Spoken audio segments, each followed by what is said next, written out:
Hello എല്ലാവർക്കും പുതിയ വീട്ടിലേക്ക് സ്വാഗതം. നമ്മുടെ ഇന്നത്തെ വീഡിയോ എന്ന് പറയുന്നത് മോണ്ട്ര ഇലക്ട്രിക് ഓട്ടോയുടെ ഒരു യൂസർ റിവ്യൂ ആണ്. നമ്മുടെ കൊല്ലം ജില്ലയിൽ ആദ്യമായിട്ട് മോണ്ട്ര ഇലക്ട്രിക് എടുത്ത ഒരു ലേഡി കസ്റ്റമറാണ്.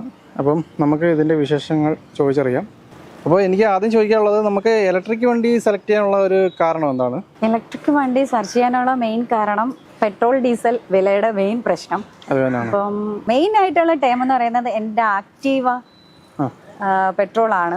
അത് മൈലേജ് ഇഷ്യൂ കാരണം ഒരു മാസത്തിൽ എനിക്ക് 10,000-4,000 രൂപയ്ക്ക് മേലെ അതിൽ പെട്രോൾ ആവും. അപ്പോഴൊരു ഇലക്ട്രിക് 2 വീലറിലോട്ട് വരണമെന്ന് ആഗ്രഹം ഉണ്ടായിരുന്നു. അപ്പോൾ ഇലക്ട്രിക് 2 വീലറിന്റെ വില നല്ലതാണ്, നല്ല റേറ്റ് ആയിരുന്നു. അപ്പം ആ ഇടയ്ക്കാണ് ഈ ഇലക്ട്രിക് ഓട്ടോയെ കുറിച്ച് അറിയാൻ തുടങ്ങിയത്. അപ്പോൾ ആ ഓട്ടോയിലാകുമ്പോഴത്തേക്ക് വീട്ടിലൊരു വാഹനവും ആവും, അത്യാവശ്യം നമുക്ക് ഏണിങ്ങും കിട്ടും എന്നുള്ള ഒരു കൺസെപ്റ്റിലോട്ട് ഇലക്ട്രിക് ഓട്ടോ എടുക്കാന്നുള്ള ഇതിൽ ഒത്തിരി വീഡിയോസ് കണ്ടു. അപ്പോൾ അതിൽ മോണ്ട്ര ഇലക്ട്രിക് വണ്ടി കുറച്ച് എഫിഷ്യൻ്റ് ആണെന്ന് തോന്നി. അങ്ങനെയാണ് ഇതിലോട്ട് വന്നത്. അപ്പോൾ നമുക്ക് നിലവിൽ ഇലക്ട്രിക് ഒരുപാട് ബ്രാൻഡുകൾ, കമ്പനികൾ ഇപ്പോൾ ഇറങ്ങുന്നുണ്ടല്ലോ. അപ്പോൾ അതിൽ നിന്ന് അപേക്ഷിച്ച് മോണ്ട്രയ്ക്ക് കുറച്ച്, എനിക്ക് തോന്നുന്നു കുറച്ച് മോണ്ട്രയുടെ ഫീച്ചേഴ്സ് മറ്റുള്ള വണ്ടിയിൽ നിന്ന് അപേക്ഷിച്ച് മെയിൻ റേഞ്ച് ഉണ്ടെന്ന് മനസ്സിലാക്കിയത് കൊണ്ടാണ് ഇതെടുത്തത്. പിന്നീട് നമുക്ക് അത്യാവശ്യം സ്പേസും കാര്യങ്ങളൊക്കെ ഇച്ചിരി കൂടുതലുണ്ടല്ലോ. വണ്ടിക്ക് നല്ല സ്പേസ് ഉണ്ട്. പിന്നെ കസ്റ്റമേഴ്സ് കയറി കഴിഞ്ഞാൽ അവർ സംതൃപ്തരാണ്. അവർക്ക് നല്ല കംഫർട്ടായിട്ട് വണ്ടിയിൽ ഇരിക്കാൻ പറ്റുന്നുണ്ട്, സൗണ്ട് ഇല്ല, യാത്ര അവർ ആസ്വദിക്കുന്നുണ്ട്. ഇതൊക്കെ തന്നെയാണ്. പിന്നെ എൻ്റെ ഫസ്റ്റ് എക്സ്പീരിയൻസ് ആണ് ഇതില്. ഇപ്പൊ എനിക്ക് പറയുന്നത്, എൻ്റെ വണ്ടിയിൽ ഒരു തവണ കയറി വരും, പിന്നെ എന്നെ വിളിക്കുന്നുള്ളൂ. അതെൻ്റെ ഒരു വണ്ടിയുടെയും ഒരു അഡ്വാൻറ്റേജ് ആയി കാണാം. അപ്പോൾ ഈ വണ്ടി എടുത്തിട്ട് ഇപ്പോൾ എത്ര നാളായി? 4 മാസം. 4 മാസമായി. ഇപ്പം കിലോമീറ്റർ എത്രയായി?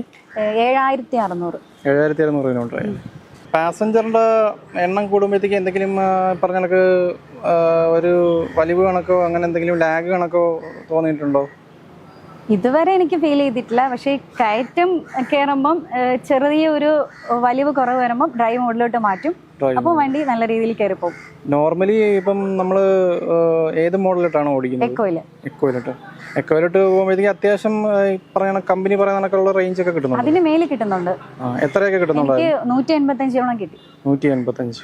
അപ്പോൾ ഇതിൽ ഇപ്പം ലോങ് ഒക്കെ പോയിട്ടുള്ള എവിടെയാണ്? ഞാൻ നെയ്യാറ്റിൻകര വരെ പോയിട്ടുണ്ട്. നെയ്യാറ്റിൻകര എവിടെ തൊട്ട് എവിടം വരെ? കൊല്ലം തൊട്ട് നെയ്യാറ്റിൻകര. കൊല്ലം തൊട്ട് നെയ്യാറ്റിൻകര. അത് ഫുൾ ചാർജിലാണോ പോയത്? ഫുൾ ചാർജിൽ പോയി. ഫുൾ ചാർജിൽ ചെയ്തിട്ട് പോയി. പിന്നെ അവിടെ നിന്ന് വന്നതിന് ശേഷം പിന്നെ നമ്മൾ വീട്ടിലോട്ട് തിരിച്ചു വരാൻ നേരത്ത് ചാർജ് വല്ലതും ചെയ്തായിരുന്നോ?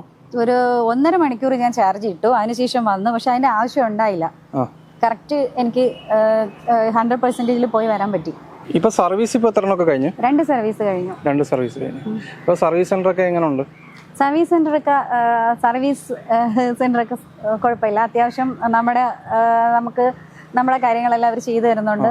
ഇപ്പം നമ്മുടെ പൊതുവേ ഉള്ളൊരു ഇതാണ്, ഇലക്ട്രിക് വണ്ടി എടുക്കുമ്പോഴത്തേക്ക് അവരുടെ അടുത്ത് അല്ലേ, പരിചയമുള്ളവരൊക്കെ നമ്മുടെ അടുത്ത് എന്തിനാ ഇലക്ട്രിക് എടുത്തത്, മറ്റേ ഫ്യൂവൽ വണ്ടി എടുത്തുകൂടെ എന്നുള്ളൊരു ചോദ്യം ചോദിക്കുമ്പോൾ അവരുടെ അടുത്തൊക്കെ എന്താണ് പറയാനുള്ളത്? അവരോട് എനിക്ക് പറയാനുള്ളത്, ഉപയോഗിച്ച് നോക്കുക. പെട്രോൾ ഓടിക്കുന്ന ഒരാൾ ഒരു മാസമെങ്കിലും ഇലക്ട്രിക് വണ്ടി ഉപയോഗിച്ച് അതിന്റെ ബെനിഫിറ്റ് മനസ്സിലാക്കുക.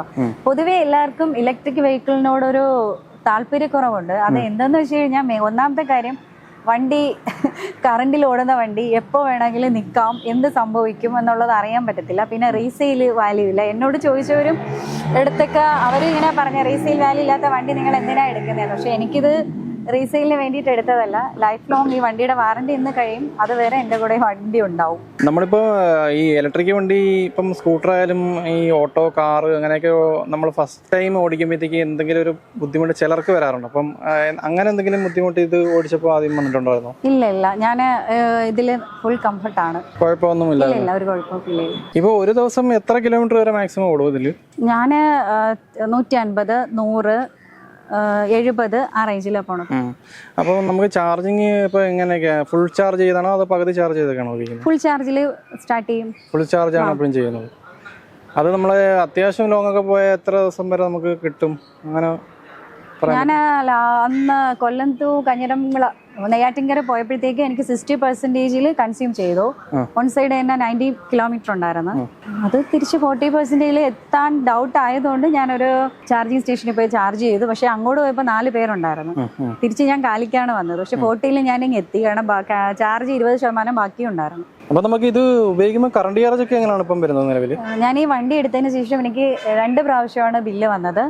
ആദ്യത്തെ ബില്ല് എന്ന് പറയുന്നത് 1900 ആണ്. ആ മാസങ്ങളിൽ ഞാൻ 3-4 ദിവസം കൂടുമ്പോഴാണ് വണ്ടി ചാർജ് ചെയ്യുന്നത്. ഇപ്പം സെക്കൻഡ് ബില്ല് വന്നപ്പം എനിക്ക് 2000 വന്നു.